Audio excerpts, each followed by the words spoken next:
ಅಂಬೇಡ್ಕರ್ ಅವರ 134ನೇ ವರ್ಷದ ಜಯಂತ್ಯೋತ್ಸವಕ್ಕೆ ಎಲ್ಲರಿಗೂ ಶುಭವಾಗಲಿ. ಜೈ ಭೀಮ್. ಇವತ್ತಿನ ದಿನ ಎಲ್ಲರಿಗೂ ತಿಳಿಸೋದೇನೆಂದರೆ, ಬಾಬಾ ಸಾಹೇಬ್ ಅಂಬೇಡ್ಕರ್ ಅವರು ಹುಟ್ಟಿ 134 ವರ್ಷಗಳಾಯಿತು.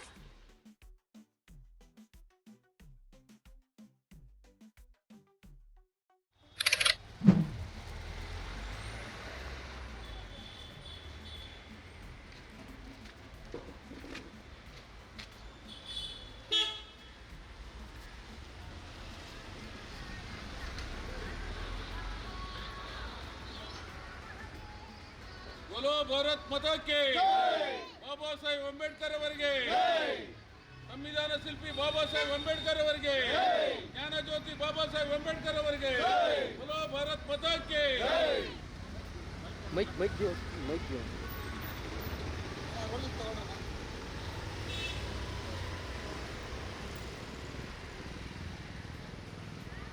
ಇವತ್ತು ಜಗತ್ತಿನಾದ್ಯಂತ ಬಾಬಾ ಸಾಹೇಬ್ ಅಂಬೇಡ್ಕರ್ ಅವರ ಜಯಂತಿಯನ್ನು ಆಚರಣೆ ಮಾಡ್ತಾ ಇದ್ದಾರೆ. ಬಾಬಾ ಸಾಹೇಬ್ ಅಂಬೇಡ್ಕರ್ ಅವರು ಏನು ಮೂರು ನಮ್ಗೆ ಘೋಷಣೆಗಳನ್ನು ಕೊಟ್ಟರು: ಶಿಕ್ಷಣ, ಸಂಘಟನೆ, ಹೋರಾಟ. ಫಸ್ಟು ನೀವೆಲ್ಲ ವಿದ್ಯಾವಂತರಾಗಿ ಆಮೇಲೆ ಸಂಘಟನೆ ಮಾಡಿಕೊಂಡು, ಸಂಘಟನೆ ಅಂದರೆ ಏನು ಅಂದರೆ ಸಂಘಗಳ ರೀತಿಯಲ್ಲಿ ಆಟ ಆಡಿಕೊಂಡು ಆನೆ ಥರ ನಾವು ಬೆಳಿಬೇಕು ಅಂದರೆ ಅದು ಸಂಘಟನೆ. ಆ ರೀತಿ ಮಾಡಿ ನೀವು ಹೋರಾಟ ಮಾಡಬೇಕು ನಿಮ್ಮ ಮಕ್ಕಳುಗಳಿಗಾಗಿ ಅಂತೇನು ಏನು ಮಾಡಿದ್ರು, ಬಾಬಾ ಸಾಹೇಬ್ ಅಂಬೇಡ್ಕರ್ 3 ಸ್ಲೋಗನ್ಗಳ ಜೊತೆಗೆ ಇವತ್ತು 1923 ಮಹಾಟ್ಕೆರೆ ಹೋರಾಟದಲ್ಲಿ ಪ್ರಾರಂಭ ಮಾಡಿ ಎಲ್ಲ ಜನಕ್ಕೂ ಕೂಡ ನೀರು ಸಿಗಬೇಕು ಅಂತೇಳಿ ಪ್ರಾರಂಭ ಮಾಡಿದ್ರಿಂದ ಹಿಡಿದು 1957ರವರೆಗೆ ಅವರು ಸುಮಾರು 50 ವರ್ಷಗಳ ಕಾಲ ಅಸ್ಪೃಶ್ಯರಿಗಾಗಿ ಹಕ್ಕುಗಳನ್ನು ಕೊಡಿಸಬೇಕು, ಹಿರಿಯರಿಗಾಗಿ ಸಮಾನತೆಯನ್ನು ಕೊಡಿಸಬೇಕು ಅಂತೇಳಿ ಭಾಳಷ್ಟು ಹೋರಾಟಗಳು ಮಾಡಿ ಅವರ ಕೇವಲ 65 ವರ್ಷಗಳಲ್ಲಿ, ನನಗೂ ಕೂಡ 65, ನಾನು ಹಿಂದುವಾಗಿ ಹುಟ್ಟಿದ್ದೀನಿ, ಹಿಂದುವಾಗಿ ಸಾಯೋದಿಲ್ಲ, ನಾನು ಬೇರೆ ಧರ್ಮಕ್ಕೆ ಮತಾಂತರ ಆಗ್ತೀನಿ ಅಂತ ಹೇಳಿದಾಗ ಅವರು ದುಡ್ಡಿಗೆ ಆಸೆ ಪಟ್ಟಿದ್ರೆ, ಐಶ್ವರ್ಯಕ್ಕೆ ಆಸೆ ಪಟ್ಟಿದ್ರೆ ಅವರಿಗೆ ಆವತ್ತು ಮುಸಲ್ಮಾನರು ಮತ್ತು ಕ್ರಿಶ್ಚಿಯನ್ರು ನಮ್ಮ ಧರ್ಮಕ್ಕೆ ಬನ್ನಿ ಅಂತೇಳಿ ಬಲವಂತ ಮಾಡ್ತಾರೆ. ನಿಮ್ಗೆ ಎಷ್ಟು ಬೇಕು ಹಣ ಕೊಡ್ತೀವಿ ಅಂತ ಹೇಳ್ತಾರೆ. ಆದರೆ ಬಾಬಾ ಸಾಹೇಬ್ ಅವರು ಅದಕ್ಕೆ ಯಾವುದಕ್ಕೂ ಕೂಡ ಇಷ್ಟಪಡದೆ ಅವರು ಕೊನೆಗೆ ಹಿಂದೂ ಧರ್ಮದಲ್ಲೇ ಒಂದು ಧರ್ಮ ಆದ ಬೌದ್ಧ ಧರ್ಮವನ್ನು ನಾಗ್ಪುರದಲ್ಲಿ ಅವರು ಸೇರ್ತಾರೆ. ಅವತ್ತು ಲಕ್ಷಾಂತರ ಅನುಯಾಯಿಗಳು ಬಾಬಾ ಸಾಹೇಬ್ ಅಂಬೇಡ್ಕರ್ ಜೊತೆ ಬೌದ್ಧ ಧರ್ಮನ ಸ್ವೀಕಾರ ಮಾಡ್ತಾರೆ. ಈ ರೀತಿಯಾಗಿ ಡಾಕ್ಟರ್ ಬಾಬಾ ಸಾಹೇಬ್ ಅಂಬೇಡ್ಕರ್ ಅವರು ಅವತ್ತು ಹಾಕಿಕೊಟ್ಟಿರುವಂಥ ಎಲ್ಲ ತತ್ವ ಸಿದ್ಧಾಂತಗಳನ್ನು ನಾವು ಮೈಗೂಡಿಸ್ಕೊಂಡ್ರೆ ಮಾತ್ರ ನಾವು ಈ ಒಂದು ಆಚರಣೆ ಮಾಡೋದಕ್ಕೂ ಕೂಡ ಬೆಲೆ, ಅರ್ಥ, ಗಾಂಭೀರ್ಯತೆ ಇರುತ್ತೆ ಅಂತೇಳಿ ನಾನಾದರೂ ಭಾವಿಸಿ ಇವತ್ತು ಇಡೀ ಜಗತ್ತಿನಲ್ಲೇ ಭಾಳ ಶ್ರೇಷ್ಠವಾದ ದಿನ. ಬಾಬಾ ಸಾಹೇಬ್ ಅಂಬೇಡ್ಕರ್ ಹುಟ್ಟಿದಂಥ ಊರಿನಿಂದ ಹಿಡಿದು ಇವತ್ತು ಅವರು ಅಂತ್ಯ ಆದಂಥ ದಾದರ್, ಬಾಂಬೆಯಲ್ಲಿರೋ ಎಲ್ಲ ಸ್ಥಳಗಳಲ್ಲಿ ಕೂಡ ಇವತ್ತು ಕೇಂದ್ರ ಸರ್ಕಾರ ಭಾಳ ಒಳ್ಳೆಯ ರೀತಿಯಲ್ಲಿ ಪುಣ್ಯಕ್ಷೇತ್ರಗಳನ್ನಾಗಿ, ಪಂಚಕ್ಷೇತ್ರಗಳನ್ನಾಗಿ ಮಾಡಿದೆ. ಅದಕ್ಕೆ ನಾವೆಲ್ಲ ಕೂಡ ಬಾಬಾ ಸಾಹೇಬ್ ಅಂಬೇಡ್ಕರ್ ಹಾದಿಯಲ್ಲಿ ನಾವೆಲ್ಲ ನಡೆದಾಗ ಮಾತ್ರ ಬಾಬಾ ಸಾಹೇಬ್ ಅಂಬೇಡ್ಕರ್ಗೆ ಒಂದು ಬೆಲೆ ಬರುತ್ತೆ, ನ್ಯಾಯ ಸಿಗುತ್ತೆ, ಸತ್ಯ ಇರುತ್ತೆ ಅಂತೇಳಿ ನಾನಾದರೂ ಭಾವಿಸ್ತೇನೆ. ಧನ್ಯವಾದಗಳು. ಹಲೋ ಭಾರತ್ ಮಾತಾ ಕಿ. ಬಾಬಾ ಸಾಹೇಬ್ ಅಂಬೇಡ್ಕರ್ ಅವರಿಗೆ, ಬಾಬಾ ಸಾಹೇಬ್ ಅಂಬೇಡ್ಕರ್ ಅವರಿಗೆ, ಸಂವಿಧಾನ ಶಿಲ್ಪಿ ಬಾಬಾ ಸಾಹೇಬ್ ಅಂಬೇಡ್ಕರ್ ಅವರಿಗೆ, ದಲಿತರ ಹೋರಾಟಗಾರರಾದ ಅಂಬೇಡ್ಕರ್ ಅವರಿಗೆ.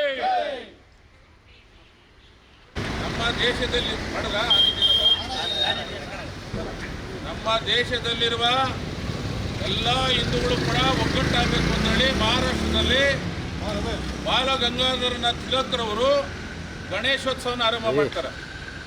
ಎಲ್ಲ ಒಂದು ಕಡೆ ಸೇರಿ ನಾವು ಒಟ್ಟಾಗಿದ್ದಾಗ ಮಾತ್ರ ಇದಕ್ಕೆ ಒಂದು ಬೆಲೆ ಬರುತ್ತೆ ಅಂತೇಳಿ. ನಿನ್ನೆ ರಾತ್ರಿಯಲ್ಲಿ ನಾನು ನಮ್ಮ ಬುಕ್ ಸಂಘದಲ್ಲಿ ಒಂದು ಕಾರ್ಯಕ್ರಮದಲ್ಲಿ ನಾವೆಲ್ಲ ಕೂಡ 3 ಸ್ವಾಮೀಜಿಗಳೆಲ್ಲ ಭಾಗವಹಿಸಿದ್ರು.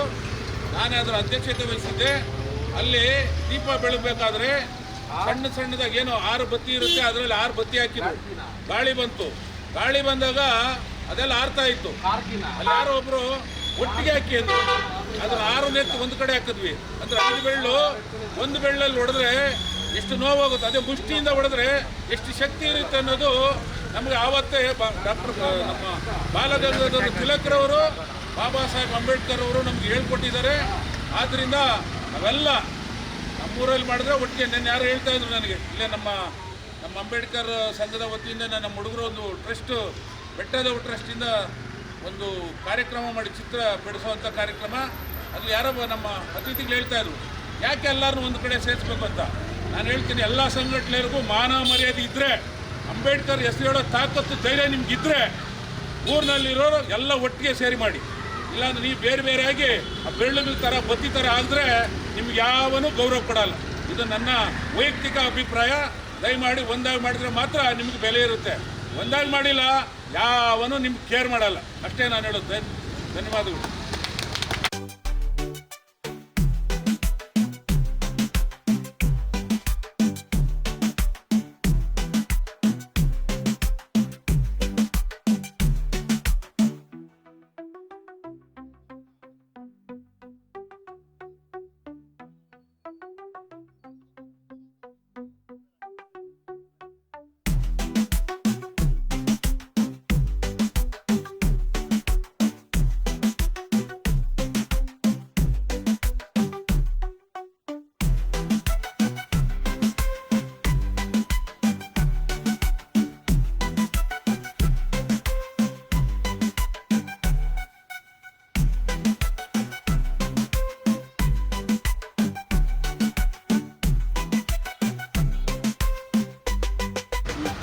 ಫೋಟೋ ಹಿರಿಯರ ಬಗ್ಗಿದ್ದಾರೆ.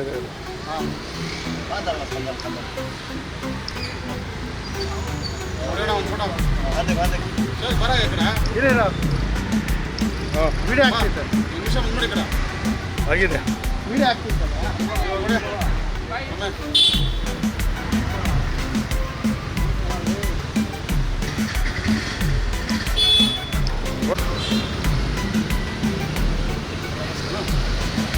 ಸರ್ ಹಾಕಿದ್ರೆ ಸರ್ ಒಂದ್ಸಲ ನೀವು ಹಾಕಿದ್ರಾ? ಹೂ ಹಾಕ್ತೀನಿ ಅಂದ್ರಲ್ಲ, ಇನ್ನೊಂದ್ಸಲ ಯಾಕೆ ಹಿಡಿತೀರಿ?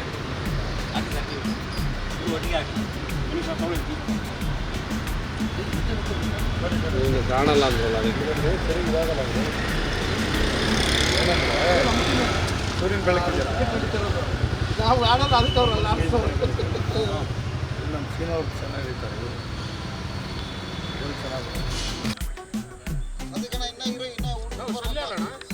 ಎಷ್ಟು ಜನ ನಾನು ನಿಂತ್ಕೊಳ್ಳಿಕ್ಕೆ ಅವ್ರದು ಅದೇನಿಲ್ಲ.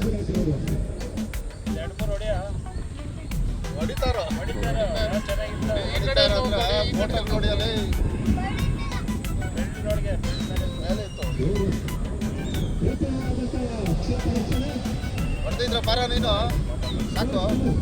ಬಾಯ್ಲಿ ಬಾಯ್ಲಿ ಈ ಕಡೆ ಈ ಕಡೆ ಬಾ, ಈ ಕಡೆ ಬಾ.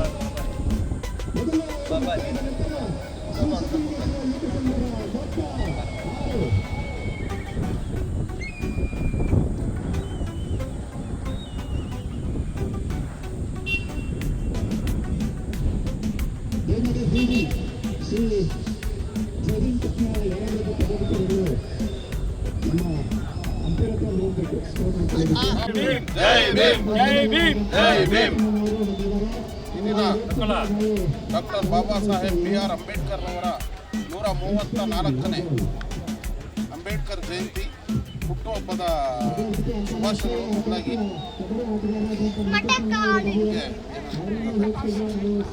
ನಾಡಿನ ವಿಶ್ವವಿಖ್ಯಾತಿಯ ಡಾಕ್ಟರ್ ಬಾಬಾ ಸಾಹೇಬ್ BR ಅಂಬೇಡ್ಕರ್ ಅವರಿಗೆ ಹುಟ್ಟುಹಬ್ಬದ ಶುಭಾಶಯಗಳು. ಧನ್ಯವಾದಗಳು.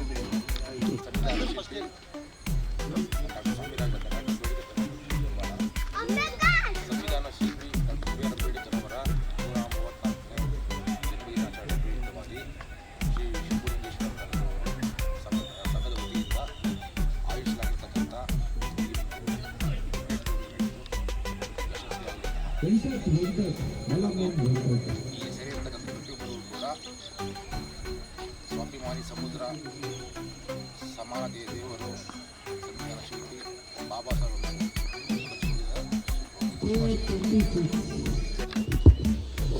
ಉತ್ತಮವಾದಂಥ ಆಟವನ್ನು ಆಡ್ತಾ ಇದ್ದಾರೆ ತಂಡದ ಉತ್ತಮ ಆಟಗಾರ ಮಂಜುನಾಥ್ ರವರು 6 ಅನ್ನು ಬಾರಿಸಿದ್ದಾರೆ. ಚಪ್ಪಾಳೆಯೊಂದಿಗೆ ಅವರಿಗೆ ಉರಿದುಂಬಿಸೋಣ. ಚಪ್ಪಾಳೆಯೇ ಕ್ರೀಡಾಪಟುಗಳಿಗೆ ಉತ್ತೇಜನ, ಉತ್ಸಾಹ.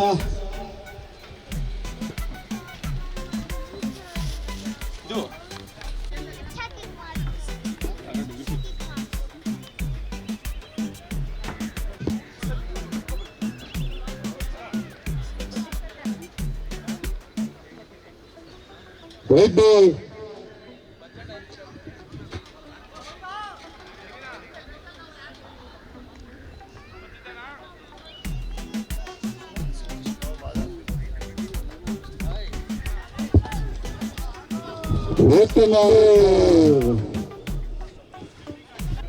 ಈಗಾಗಲೇ ತಮ್ಮೆಲ್ಲರಿಗೂ ಗೊತ್ತು, ಇವತ್ತು ಮಹತ್ತರವಾದಂಥ ದಿನ ಅಂತ ಹೇಳಿದ್ರೆ ನಿಜಕ್ಕೂ ಕೂಡ ಈ ಒಂದು ಇದನ್ನ ಹೇಳ್ಲಿಕ್ಕೆ ಆಗೋದಿಲ್ಲ. ಅದನ್ನು ಕೂಡ ಇತ್ತೀಚಿನ ದಿನಗಳಲ್ಲಿ ಅಂಬೇಡ್ಕರ್ ಅವರ ಒಂದು ವಿಶ್ವ ನಮಗೂ ಕೂಡ ಹಿಂದೆ ಒಂದು ಕೆಟ್ಟ ಒಂದು ಇದರಲ್ಲಿತ್ತು. ಇತ್ತೀಚಿನ ದಿನಗಳಲ್ಲಿ ಅವ್ರ ಜೀವನ ಚರಿತ್ರೆಯನ್ನು ತಿಳ್ಕೊಂಡ್ಮೇಲೆ ಅವರ ಒಂದು ಏನು ಅನ್ನೋದು ಅದನ್ನು ಊಹಿಸ್ಲಿಕ್ಕೆ ಆಗದಂತಹ ಒಬ್ಬ ಮಹಾನ್ ವ್ಯಕ್ತಿ ಅಂತ ಹೇಳಿದ್ರೆ 46 ಮಹಾನ್ ವ್ಯಕ್ತಿ ಅಂತ ಹೇಳಿದ್ರೆ ನಿಜಕ್ಕೂ ಕೂಡ ತಪ್ಪಾಗೋದಿಲ್ಲ. ಈಗಾಗಲೇ 134 ವರ್ಷಗಳ ಒಂದು ಜಯಂತ್ಯೋತ್ಸವವನ್ನು ಇವತ್ತು ಈ ನಮ್ಮೊಂದು ಕೂಡ ಎಲ್ಲ ಒಬ್ಬ ಅಂಬೇಡ್ಕರ್ ಅವರ ಒಬ್ಬ ಅಭಿಮಾನಿಗಳು ಬಹಳ ಒಳ್ಳೆ ರೀತಿಯಲ್ಲಿ ಆಚರಣೆ ಮಾಡ್ತಾ ಇದ್ದಾರೆ. ನಾವೆಲ್ಲರೂ ಕೂಡ ಅಂಬೇಡ್ಕರ್ ಅವ್ರಿಗೆ ಕೃತಜ್ಞತೆಗಳು ಹೇಳಬೇಕು ಅವರೊಂದು ಇದಕ್ಕೆ. ಯಾಕೆಂದ್ರೆ ಅವರೊಂದು ಶಕ್ತಿಯ ಒಂದು ಸರಳ ಜೀವನ ಹೇಳಲಿಕ್ಕಾಗೋದಿಲ್ಲ.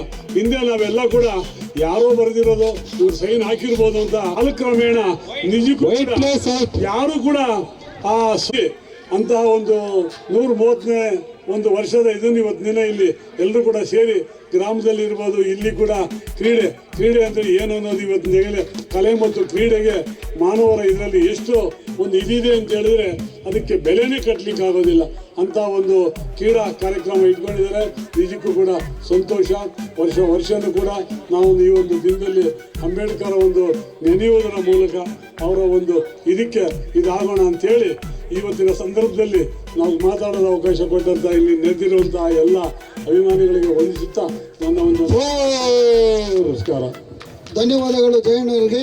ಹಾಗೆ ನಮ್ಮ ಚೋಳನಾಯಕನಹಳ್ಳಿಯ ಶಂಭುಲಿಂಗೇಶ್ವರ ಯುವಕರ ಸಂಘದ ಅಧ್ಯಕ್ಷರಾದ ನಮ್ಮೆಲ್ಲರ ಹಿರಿಯ ಅಣ್ಣನಾದಂಥ ಮಂಜಣ್ಣವರು 2 ಮಾತುಗಳು ಮಾತಾಡ್ಬೇಕಂತ ಈ ಮೂಲಕ ತಿಳ್ಕೊಂತೀವಿ. ಬಾಬಾ ಸಾಹೇಬ್ ಅಂಬೇಡ್ಕರ್ ಅವರ ಜನ್ಮ ದಿನದ ಶುಭಾಶಯಗಳು. ನಮ್ಮ ಈ ಕಾರ್ಯಕ್ರಮಕ್ಕೆ ನಿಮ್ಮ ನೆಚ್ಚಿನ ನಾಯಕರು ಬಿಜೆಪಿ ಮಾಜಿ ಎಲ್ಲರಿಗೂ ಮಾರ್ಗದರ್ಶನರಾದಂಥ ಜಯಣ್ಣವರೇ, ಹಾಗೂ ನಮ್ಮ ಅಮ್ಮ ಪ್ರೀತಿಯ ಡಾಕ್ಟರ್ ಸುಶೀಲಮ್ಮಾಜಿಯವರೇ, ಹಾಗೂ ನಮ್ಮ ಈ ಒಂದು ಸ್ಪೋರ್ಟ್ಸು ನಿಜವಾಗಲೂ ಬಾಬಾ ಸಾಹೇಬ್ ಅಂಬೇಡ್ಕರ್ ಮಾಡ್ತಾ ಇದ್ದೀರಾ, ಭಾಳ ಸಂತೋಷ. ಬಟ್ ತಡಚಣೆ ಆಗ್ಬಾರ್ದು, ಬೇಡ. ಎಲ್ಲರೂ ಒಮ್ಮತದಿಂದ ಸಂತೋಷದಿಂದ ಅವರ ಕೀರ್ತಿ, ಬಾಬಾ ಸಾಹೇಬ್ ಅಂಬೇಡ್ಕರ್ ಅವ್ರ ಕೀರ್ತಿ ಅಮರವಾಗಿರಲಿ ಅಂತೇಳಿ ಆಸೆ ನಾನು ಮಾತನಾಡಲು ಅವಕಾಶ ಮಾಡಿಕೊಟ್ಟೆ. ಎಲ್ಲರಿಗೂ ಒಂದ್ಸಿ ನಾನು ಮಾತು ಮುಗಿಸ್ತಾ ಇದ್ದೇನೆ. ಜೈ ಹಿಂದ್, ಜೈ ಕರ್ನಾಟಕ ಮಾತೆ. ಧನ್ಯವಾದಗಳು ಮಂಜಣ್ಣನವರಿಗೆ. ಹಾಗೆಯೇ ನಮ್ಮ ಗ್ರಾಮದ ಸಂವಿಧಾನವನ್ನು ಕೊಟ್ಟಿದ್ದು. ಆ ಸಂವಿಧಾನವನ್ನು ಕೊಟ್ಟಿಲ್ಲ ಅಂದಿದ್ರೆ ಅನೇಕ ಜನಗಳಿಗೆ ಅನಾನುಕೂಲ ಆಗ್ತಾ ಇತ್ತು ಅಂತ ನನ್ನ ಭಾವನೆ. ಅವರೆಷ್ಟು ಆ ಸಂವಿಧಾನವನ್ನು ಮಾಡಲಿಕ್ಕೆ ಎಷ್ಟು ಕಷ್ಟಪಟ್ಟರಂದರೆ ಹಗಲು ರಾತ್ರಿ ಅದಕ್ಕಾಗಿ ಕಷ್ಟಪಟ್ಟರು. ಜೊತೆಯಲ್ಲಿ ಲೈಬ್ರರಿಲಿ ಕೂತಾಗ ಇಡೀ ರಾತ್ರಿ ಎಲ್ಲ ಇದ್ದಾರೆ. ವಾಚ್ಮೆನ್ ಬೀಗ ಹಾಕೊಂಡು ಹೊರಟೋಗಿದ್ದಾರೆ, ಗೊತ್ತಿಲ್ಲ ಆತನಿಗೆ. ಬೆಳಗ್ಗೆ ಬಂದು ತೆಗೆದಾಗ ಅವ್ರು ಹಾಗೆ ಅಲ್ಲೇ ಇದ್ದಾರೆ. ಅವ್ರು ಭಯಪಟ್ಬಿಟ್ಟು ಆ ಮನುಷ್ಯ ಬಂದ್ಬಿಟ್ಟು ಕಾಲಿಗೆ ಬಿದ್ದುಬಿಟ್ಟು ತಪ್ಪಾಯ್ತು ಅಂತಿಲ್ಲ, ನೀನು ಯೋಚನೆ ಮಾಡಬೇಡ, ನನಗೆ ಒಳ್ಳೇದೇ ಮಾಡಿದೆ, ನೀನು ಏಕಾಂತವನ್ನು ಕೊಟ್ಟಿಲ್ಲ, ಅದಕ್ಕೆ ನಿನಗೆ ದೇವರು ಒಳ್ಳೇದು ಮಾಡಲಿ ಅಂತೇಳಿ ಹಾರೈಸ್ತಾ ಇದ್ದಾರೆ. ಈ ದಿನ ಈ ಒಂದು ಕ್ರಿಕೆಟನ್ನು ನಮ್ಮ ಚೋಳನಾಯಕನಹಳ್ಳಿನಲ್ಲಿ ಆರ್ಗನೈಸ್ ಮಾಡ್ತಕ್ಕಂಥ ಮಂಜಣ್ಣ ಅವರು ಇದಕ್ಕೆ ಒತ್ತು ಕೊಟ್ಟಿದ್ದಾರೆ. ಇದು ನಿರಂತರವಾಗಿ ನಡೀಲಿ ಅಂತ ಹೇಳಿ ನನ್ನ ಆಸೆ. ಆಗತ್ತೆ ಅಂತಂದ್ಬಿಟ್ಟು ನಂಬಿಕೆ ಇದೆ. ಸೊ ಅದರಿಂದ ಎಲ್ಲರೂ ಒಗ್ಗಟ್ಟಿಂದ ಮಾಡ್ತಂದ್ರೆ ಖಂಡಿತ ಆಗುತ್ತೆ, ತಪ್ಪಿಸೋದು ಬೇಡ ಅಂತ. ಶಂಕರ್ ಹೆಸರಿನಲ್ಲಿ ಕ್ರಿಕೆಟನ್ನು ಮಾಡ್ತಾ ಇದ್ದೀವಿ, ಆದರೆ ಅದು ಪ್ರತಿ ವರ್ಷ ಮಾಡ್ತಾ ಇರೋದ್ರಿಂದ ಹಾಗೆ ಇದು ಸಹ ಅಂಬೇಡ್ಕರ್ ಜಯಂತಿ ದಿವಸನೇ ಪ್ರತಿ ವರ್ಷ ಮಾಡಲಿ ಅಂತ ಹೇಳಿಬಿಟ್ಟು ನಾನು ತಮ್ಮಲ್ಲಿ ಕೇಳ್ಕೊಳ್ತು, ದೇವರನ್ನು ಕೇಳ್ಕೊಳ್ತಾನೆ. ಜಯಪ್ಪಣ್ಣ ಅವರು ಮಾತಾಡಿದ್ರು, ಅಂಬೇಡ್ಕರ್ ಅವ್ರ ಬಗ್ಗೆ ತುಂಬಾ ಮಾತಾಡಿದ್ರು. ಮತ್ತು ನಮ್ಮ ಕೃಷ್ಣ ಅವರು ಮಂಜು ಅವರು ವೇದಿಕೆ ಮೇಲೆ ಇರ್ತಕ್ಕಂಥ ಎಲ್ಲವರೆಗೂ ಇತ್ತಲ್ಲ, ನಮ್ಮ ಹೆಸರು ಸರಿಯಾಗಿ ನಂಗೆ ಗೊತ್ತಿಲ್ಲ. ಪಟ್ಟು ಕ್ರಿಕೆಟ್ ಪ್ರಕೃತಿ ಪಟ್ಟು ಯಾರು, ಮುನಿಕೃಷ್ಣ ಅವರು ಕೇಳಿ ತುಂಬ ಖುಷಿ ಆಯಿತು. ಸ್ಪೋರ್ಟ್ಸ್ ಅಂದರೆ ಬಹಳ ಖುಷಿ. ಸ್ಪೋರ್ಟ್ಸ್ ಇತ್ತಂದರೆ ಮಕ್ಕಳಿಗೆ ಒಂದು ಚೈತನ್ಯ ತುಂಬಿದ ಹಾಗೆ ಮತ್ತು ಬ್ರೈನ್ ಬ್ರೈಟ್ ಆಗುತ್ತೆ ಅಂತ ಹೇಳ್ತಾರೆ. ಅದರಿಂದ ಇದನ್ನು ಆಗಾಗ ಮಾಡಿ ನಾನು ಇನ್ನೊಂದು ನಿಮ್ಮಂತ ಕೇಳ್ಕೊಳ್ತಾ ಇದ್ದೀನಿ, ಈ ಹೈಸ್ಕೂಲ್ ಮಕ್ಕಳಿಗೂ ಸಹ ಇದೊಂದು ಮಾಡಿದ್ರೆ ಬಹಳ ಒಳ್ಳೆಯದಾಗತ್ತೆ ಅಂತ ಹೇಳ್ಬಿಟ್ಟು ನಾನು ಕೇಳ್ಕೊಳ್ತಾ ಇದ್ದೀನಿ. ಅವ್ರು ಹೈಸ್ಕೂಲಲ್ಲಿ ಬಂದಾಗ ನಮ್ಮ ಪುಟಾಣಿಗಳು ಶಾಲೆ ಮಕ್ಕಳು ಅಮ್ಮ ನಮ್ಗೆ ಆಡಿಸಿ ಅಂದರು, ನಮ್ಮ ಇವ್ರ ಮುಂದೆ ಆಡಿಸ್ಬಿಟ್ಟು ಒಂದು ಪ್ರೈಸ್ ಕೊಟ್ಟು ಕಳಿಸ್ಬಿಟ್ವಿ.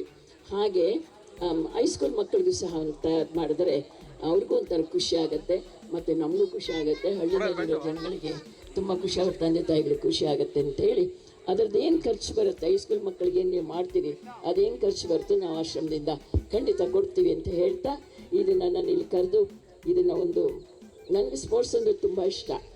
ನಾವು ಫ್ಯಾಕ್ಟ್ರಿಯಲ್ಲಿ ಇರಬೇಕಾದ್ರೆ ಸ್ಕೂಲಲ್ಲಿ ಇರಬೇಕಾದ್ರೆ ಎಲ್ಲ ಪಾಠಗಳು ಯೂಸ್ ಮಾಡಿದ್ರು ಮತ್ತು ಟೀಮನ್ನು ಕರ್ಕೊಂಡು ಹೋಗ್ತಾ ಇದ್ವಿ ಮಣಿಪಾಲ್ಗದಕ್ಕೆಲ್ಲ. ಎಲ್ಲ ಆಟದಲ್ಲಿ ಸ್ಪೋರ್ಟ್ಸು, ರಿಂಗು ಮತ್ತು ಬ್ಯಾಡ್ಮಿಂಟನ್ನು, ಥ್ರೋಬಾಲು, ಬಾಸ್ಕೆಟ್ಬಾಲು, ಟೆನ್ನಿಕೈಟು, ಬ್ಯಾಡ್ಮಿಂಟನ್ ಇದೆಲ್ಲ ಆಡ್ತಕ್ಕಂಥದ್ದು ಇತ್ತು. ಆ ಸ್ಪೋರ್ಟ್ಸ್ ಅಂದರೆ ಬಹಳ ಖುಷಿ. ಇದನ್ನು ನೋಡಿ ನಂಗೆ ಬಹಳ ಖುಷಿ ಆಯಿತು. ಇದು ಆರ್ಗನೈಸ್ ಮಾಡಿದಂಥ ಎಲ್ಲ ಆರ್ಗನೈಸರ್ಸ್ಗೆ ಧನ್ಯವಾದ ಅರ್ಪಿಸ ನಾನು ಮಾತನ್ನು ಮುಗಿಸ್ತಾ ಇದ್ದೀನಿ. ಜೈ ಹಿಂದ್, ಜೈ ಕರ್ನಾಟಕ.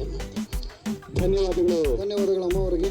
ಹಾಗೆಯೇ ಸೊಂಬುಲಿಂಗೇಶ್ವರ ಕಬಡ್ಡಿ ತಂಡದ ತರಬೇತಿದಾರರು ಆದಂಥ CM ಮುನಿಕೃಷ್ಣಜಿ ಅವರು 2 ಮಾತುಗಳನ್ನು ಮಾತಾಡ್ಬೇಕಂತ ಕೇಳ್ಕೊತೀವಿ. ಹಲೋ, ಎಲ್ಲರಿಗೂ ಒಂದನೇ ನಮಸ್ಕಾರ ಮಾಡುತ್ತಾ ನನ್ನ ಪ್ರಾರಂಭ ಮಾಡ್ತೀನಿ ಮಾತುಗಳನ್ನ. ಇವತ್ತು ಪೀಟರ್ ಸುರೇಶಣ್ಣ 45 ವರ್ಷ ನನಗೆ ಅನ್ನ ಸಿಕ್ಕಿರೋದು ಅಂಬೇಡ್ಕರು ಕಬಡ್ಡಿ ಪ್ರೋತ್ಸಾಹ ಕೊಟ್ಟಿರೋದ್ರಿಂದ, ಸಂವಿಧಾನದಿಂದ ನಮಗೆ ಅನ್ನ ಸಿಕ್ಕಿದೆ. ನಾನು ಸೆಂಟ್ರಲ್ ಗೌರ್ಮೆಂಟಲ್ಲಿ ಕೆಲಸ ಮಾಡ್ತಾ ಎಲ್ಲರಿಗೂ ಕೋಚ್ ಆಗಿ ರಾಜ್ಕುಮಾರ್ ಅಭಿಮಾನ್ ಸಂಘದಲ್ಲಿ ಕೋಚ್ ಆಗಿದೆ ಮತ್ತು ಸೊಂಬುಲಿಂಗೇಶ್ವರ ಜನರಲ್ ಸೆಕ್ರೆಟರಿ ಆಗಿದೆ. ಆಗ ಇಷ್ಟೆಲ್ಲ ಮಾಡಿ ಒಂದು ಕೋರ್ಸ್ಗೋಸ್ಕರಾಗಿ ಇವರೆಲ್ಲ ನಮ್ಮ ಹುಡುಗರೆಲ್ಲ ಸೇರಿ ಮಾಡ್ತಾ ಇರೋದ್ರಿಂದ ಭಾಳ ಸಂತೋಷ ಆಯಿತು. ಇನ್ನೂ ಉತ್ತೇಜನ ಕೊಟ್ಟು ಕಬಡ್ಡಿ ಟೂರ್ನಮೆಂಟ್ ಮಾಡಬೇಕಂತ ಒಂದು ಇಟ್ಕೊಂಡಿದ್ದೀನಿ ಮನಸ್ಸಿನಲ್ಲಿ. ಇದೇ ದಿನ ಒಂದು ಅಂಬೇಡ್ಕರ್ದು ಇದಾದಾಗ ಮಾಡಬೇಕಂತ ಒಂದು ಹೇಳಿಕೆ ಕೊಟ್ಟು ನಾನು ಸಹಾಯ ಮಾಡ್ತೀನಿ ಅದು ಮಾಡೋದಕ್ಕೆ ಅಂತೇಳಿ ನನ್ನ ಮಾತುಗಳನ್ನ ಮುಗಿಸ್ತೀನಿ. ಜೈ ಕರ್ನಾಟಕ, ಜೈ ಅಂಬೇಡ್ಕರ್. ಧನ್ಯವಾದಗಳು.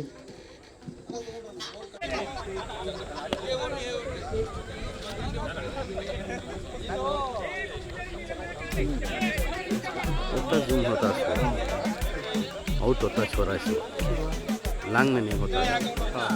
ऐसा लांग में देखे तो होता, ऐसा नहीं होता. क्या बोले ब्लिंक ये आधा ओपन था, उसका ब्लिंक था ऐसा. मैं खबर होगा सर, ये कैमरा ऐसा उसका की बैटरी क्या तो प्रॉब्लम होगी बोल तो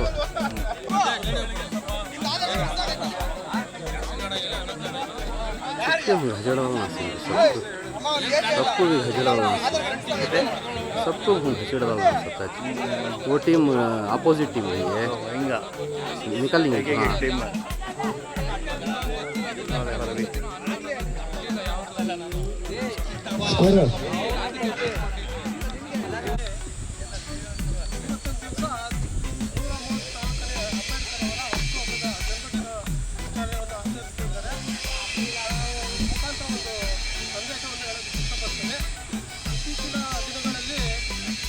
ಅಂಬೇಡ್ಕರ್ ಅನ್ನೋ ಪದನ ಉಪಯೋಗಿಸ್ಕೊಂಡು ಕೆಲವರು ಅವ್ರಿಗೆ ಗೌರವ ಕೊಟ್ಟಿಲ್ಲ ಅಂತೂ ಪರವಾಗಿಲ್ಲ, ಅವ್ರ ಹೆಸರಿಗೆ ಅವಮಾನ ಮಾಡಬಾರ್ದು ಅಂತ ಹೇಳ್ಕೊಡ್ತೀನಿ. ಯಾಕಂದರೆ ಇತ್ತೀಚೆಗೆ ಈ ರಿಯಲ್ ಎಸ್ಟೇಟ್ ದಂಧೆ ಮಾಡಿಕೊಂಡು ಕೆಲವರು ಆ ರಿಯಲ್ ಎಸ್ಟೇಟ್ಗೋಸ್ಕರ ಆ ಮಹಾನ್ ಭಾವನ ಫೋಟೋ ಹಾಕ್ಕೊಂಡ್ಬಿಟ್ಟು ರಿಯಲ್ ಎಸ್ಟೇಟ್ ದಂಧೆ ನಡೆಸ್ಕೊಂಡಿದ್ದಾರೆ. ಅದರಿಂದ ನಮಗೆ ಭಾಳ ಮನಸ್ಸನ್ನೊಂದು ಈ ಮಾತನ್ನು ಹೇಳ್ತಾ ಇದ್ದಾರೆ. ಯಾರೇ ಆಗಲಿ ಯಾವುದೋ ಅವರು ವ್ಯಕ್ತಿತ್ವನ ಗೊತ್ತಿದ್ರೆ ಅವ್ರ ಬಗ್ಗೆ ತಿಳ್ಕೊಂಡು ಮುಂದೆ ಏನು ಹೇಳ್ಬೇಕು ಸಂದೇಶವನ್ನು ಕೊಡಬೇಕು. ಅದರಿಂದ ದುರುಪಯೋಗ ಆಮೇಲೆ ಒಗ್ಗಟ್ಟಿನ ಬಲ, ಒಗ್ಗಟ್ಟು ಇತ್ತೀಚಿನ ದಿನಗಳಲ್ಲಿ ಜಾಸ್ತಿ ಇದೆ.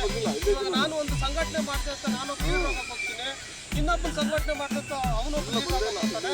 ಅದರಿಂದ ನಾವು ಇದರಲ್ಲಿ ಹೇಳೋದು ಏನು ಇಷ್ಟಪಡ್ತೀನಿ ಹೇಳಿದ್ರೆ ಈ ರಿಯಲ್ ಎಸ್ಟೇಟ್ ದಂಧೆಗೆ ದಯವಿಟ್ಟು ಯಾರಾದ್ರೂ ಆ ಮಹಾನ್ ಭಾವನ ಫೋಟೋ ಇಕ್ಕೋ ಬದಲು ಅವ್ರಿಗೆ ಕರೆಕ್ಟಾಗಿ ಅಗೌರವ ಮಾಡೋ ಬದಲು ಅವ್ರ ತಂದೆ ತಾಯಿ ಫೋಟೋನ ಹಾಕ್ಕೊಂಡ್ರೆ ಒಳ್ಳೇದು ಅನ್ಸುತ್ತೆ. ಇದು ಬಿಸ್ನೆಸ್ಗೋಸ್ಕರ ಅಲ್ಲ. ಡಾಕ್ಟರ್ ಸಾಹೇಬ್ ಅಂಬೇಡ್ಕರ್ ಅವರು ಬಿಸ್ನೆಸ್ಗೋಸ್ಕರ ಮಾಡಿಲ್ಲ, 4 ಜನಕ್ಕೆ ಅನುಕೂಲ ಮಾಡುವಂಥ ಕೆಲಸವನ್ನು ಮಾಡಿದ್ದಾರೆ. ಇತ್ತೀಚಿನ ದಿನಗಳಲ್ಲಿ ಅವ್ರ ಬಗ್ಗೆ ತಿಳಿದು ದಯವಿಟ್ಟು ನಾವು ಮನವರಿಕೆ ಮಾಡೋದಂದ್ರೆ ಅವ್ರಿಗೆ ಅವಮಾನವನ್ನು ಮಾತ್ರ ಮಾಡಬೇಡ್ರಿ, ಅಪಮಾನವನ್ನು ಮಾಡಬೇಡ್ರಿ. ಈಗ ಲೀಡ್ರು ನಾನಾಗಬೇಕು ನೀನಾಗಬೇಕು ಅನ್ನೋ ಹೋಗ್ತಾ ಇದ್ದೀರಲ್ಲ, ಅದು ಯಾವಾಗ ಲೀಡರ್ಶಿಪ್ ಮಾಡಬೇಕು ಅಂತ ಈ ಡಾಕ್ಟರ್ ಸಾಹೇಬ್ ಅಂಬೇಡ್ಕರ್ ಅವರ ಬರೆದಂಥ ಸಂವಿಧಾನವನ್ನು ಯಾರು ಯಾವುದೇ ಸಂಘಟನೆ ಆಗ್ಬೋದು, ಯಾವುದೇ ಪಕ್ಷದವರವರು ತಿದ್ದುಪಡಿ ಅಂತ ಮಾಡೋಕೆ ಅಂತ ಹೋಗ್ತಾರೋ ಆ ಟೈಮಲ್ಲಿ ಪ್ರತಿಯೊಬ್ಬರು ಅವ್ರ ತಾಕತ್ತು ಅವರ ಲೀಡರ್ಶಿಪ್ಪನ್ನ ತೋರಿಸುವಂಥ ಕಾಲ ಬರ್ತದೆ. ಆವಾಗ ಲೀಡರ್ಶಿಪ್ ಮಾಡಬೇಕು. ಅದರಿಂದ ಇದರಲ್ಲಿ ಮನವರಿಕೆ ಮಾಡ್ಕೊಳ್ಳೋದ್ರೆ ದುರುಪಯೋಗ ಪಡಿಸ್ಕೊಬೇಡ್ರಿ. ಜೈ ಭೀಮ್ ಅನ್ನೋ ಅಂಬೇಡ್ಕರ್ ಪದವನ್ನು ದುರುಪಯೋಗ ಪಡಿಸ್ಕೊಂಡು ಯಾವುದೇ ರೀತಿ ಅವ್ರಿಗೆ ಅಗೌರವ ಕೆಲಸವನ್ನು ಮಾಡಬಾರ್ದು ಅಂತೇಳಿ ಈ ಮುಖಾಂತರ 2 ಮಾತನ್ನು ಹೇಳಿ ಎಲ್ಲರಿಗೂ ಜೈ ಭೀಮ್. ಮಂಜುನಾಥ್ ಜೈ ಭೀಮ್. ಮಂಜುನಾಥ್ ಜೈ ಭೀಮ್.